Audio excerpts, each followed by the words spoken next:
வணக்கம் நேயர்களே.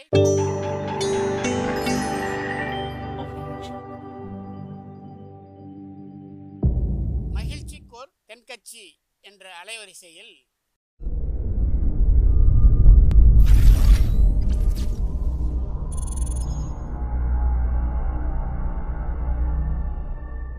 சிரிப்போம், சிந்திப்போம், செயல்படுவோம் என்ற தொடர் நிகழ்ச்சி தினமும் காலை 8 மணிக்கு யூடியூப் அலைவரிசையில் ஒளிபரப்பாகும் என்பதை மகிழ்ச்சியோடு தெரிவித்துக் கொள்கிறோம்.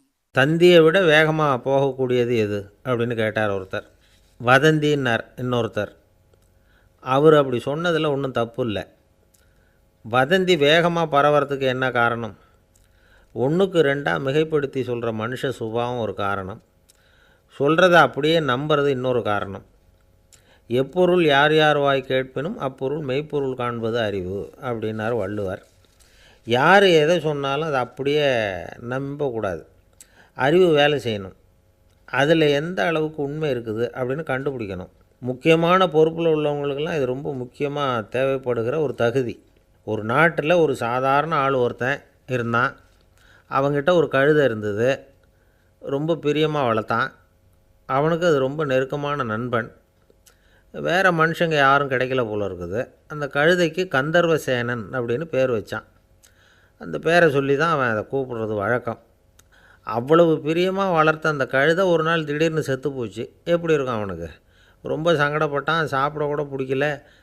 அவனுக்கு முகத்தை முன்னு வச்சுக்கிட்டு அவன் பாட்டு உட்காந்துருக்கிறான். அந்த நேரம் பார்த்து அவனுக்கு வேண்டியப்பட்ட ஒருத்தன் அந்த பக்கமாக வந்தான். அவனை பார்த்தான். ஏன்டா அப்படி உட்காந்துருக்குற அப்படின்னு கேட்டான். கந்தர்வசேனை செத்துவிட்டதாக சொல்லி குலுங்கி குலுங்கி அழ ஆரம்பிச்சிட்டான் இவன். கந்தர்வசேனன் யாருன்னு கேட்டான் இவன். இப்படி கேட்ட உடனே அவன் இன்னமும் சத்தம் போட்டு ஒவ்வொன்று கத்த ஆரம்பிச்சிட்டான். துக்கம் அதிகமாகிட்டுது. அவன் அழற வேகத்தை பார்த்ததும் சரி, கந்தர்வசேனனுங்கிறது முக்கியமான ஒரு பெரிய மனுஷன் போல் இருக்குது அப்படின்னு இவன் முடிவு பண்ணிட்டான். நம்ம ஃப்ரெண்டோட துக்கத்தை நாமளும் பகிர்ந்துக்கணும்னு நினச்சான். உடனே தலையை மொட்டை அடிச்சுக்கிட்டான். மீசை எடுத்துட்டான். கருப்பு உடை போட்டுக்கிட்டான். கந்தர்வசேனன் இறந்த செய்தி இப்படி காற்று வாக்கில் பரவ ஆரம்பிச்சிது ஊர் பூரா. ஊரில் உள்ளவங்கள்லாம் இந்த செய்தியை கேட்டதும் அவங்களும் தலையை மொட்டை அடிச்சுக்கிட்டு கருப்பு துணி போட்டுக்க ஆரம்பிச்சிட்டாங்க.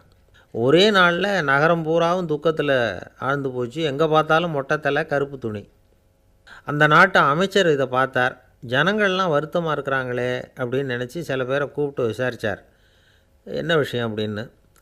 கந்தர்வசேனன் செத்துட்டார், அதனால தான் இப்படி துக்கம் அனுஷ்டிக்கிறோம் அப்படின்னாங்க. அவராவது கொஞ்சம் யோசனை பண்ணி பார்த்துருக்கலாம்ல. கந்தர்வசேனன்னு சொல்கிறீங்களே, யார் அது அப்படின்னு விசாரிக்கலாம்ல. விசாரிக்கலை. மக்கள் துயரத்தில் நாமளும் பங்கு எடுத்துக்கணும் அப்படின்னு தான் அவர் நினச்சார். அவரும் உடனே மொட்டை அடிச்சுக்கிட்டு கருப்பு சட்டை போட்டு ஆரம்பிச்சிட்டார்.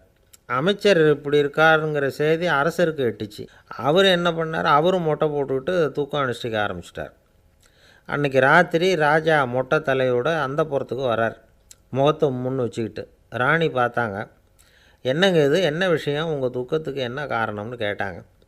ராஜா ரொம்ப கவலையோடு, கந்தர்வசேனன் செத்துட்டாராம், ஜனங்கள்லாம் வருத்தத்தில் இருக்கிறாங்க, அதனால் நானும் அவங்களோட துக்கத்தில் பங்கெடுத்துக்கிறேன், ஒரு ராஜாவோட கடமை இல்லையா அது அப்படின்னார். அது சரி, கந்தர்வசேனன் யார், உங்கள் அப்பாவா அண்ணனா, எதுக்காக தலையை மொட்டை அடிச்சிங்க அப்படின்னு கேட்டாங்க ராணி. அதுக்கப்புறம் தான் ராஜா யோசிக்க ஆரம்பித்தார். ஆமாம், அதுவும் சரிதானே, நாம் என்னத்துக்கு அவசரப்பட்டு இப்படி பண்ணோம் அப்படின்னு சொல்லி நினச்சிக்கிட்டு அதுக்கப்புறம் அமைச்சரை கூப்பிட்டார். அப்புறம் விவரம் கேட்டார். யாருங்க இது கந்தர்வசேனனுங்கிறது யாருன்னு கேட்டார். அவரும் அதுக்கப்புறம் தான் யோசிக்க ஆரம்பித்தார். அவர் ஜனங்களை கூப்பிட்டு விசாரித்தார். ஒவ்வொருத்தராக விசாரிச்சுக்கிட்டே கடைசியாக அந்த ஆளுகிட்ட போய் சேர்ந்தாங்க. கந்தர்வசேனன் யாருன்னு கேட்டாங்க. என்னோடய கழுதைன்னு அவன். ராஜாவும் மந்திரியும் தலையை தொங்க போட்டுக்கிட்டாங்க. எல்லாரும் சொல்கிறதையும் கண்ணை மூடிட்டு நம்ப ஆரம்பித்தா கதை இப்படி தான் போய் முடியும். இந்த காலத்துலலாம் சில பேர் சொல்கிற விஷயம் கப்ஸா மாதிரி இருக்கும், ரீல் விடுறார் அப்படின்னு நினைப்போம். ஆனால் அதுலேயும் உண்மை இருக்கும். ஒருத்தர் ரொம்ப பெருமையாக சொன்னார். சார், 10 பேர் ஒரே குடையில் வந்தோம் சார், ஒரு சொட்டு தண்ணி கூட எங்கள் யார் மேலேயும் படலை சார் அப்படின்னார். 10 பேர் ஒரே குடையில் வந்திருக்கிறாங்க, ஒரு சொட்டு தண்ணி கூட மேலே படலையாம். பெருமையாக சொன்னார். அது எப்படிங்கன்னு கேட்டோம். அவர் சொல்கிறார், ஏன்னா அப்போ மழையே பெய்யலை சார் அப்படின்னார். ஐயா தென்கட்சி கோ சுவாமிநாதன் அவர்களின் மகிழ்ச்சிக்கோர் தென்கட்சி தொடர் நிகழ்ச்சியினை கேட்டு பயன்பெறுங்கள். நிகழ்ச்சியினை பிடித்திருந்தால் உங்களுக்கு கமெண்ட் பாக்ஸில் உங்கள் கமெண்ட்டுகளை பதிவு செய்யுங்கள், ஷேர் செய்யுங்கள், லைக் செய்யுங்கள், கண்டிப்பாக சப்ஸ்கிரைப் செய்யுங்கள். நன்றி, வணக்கம்.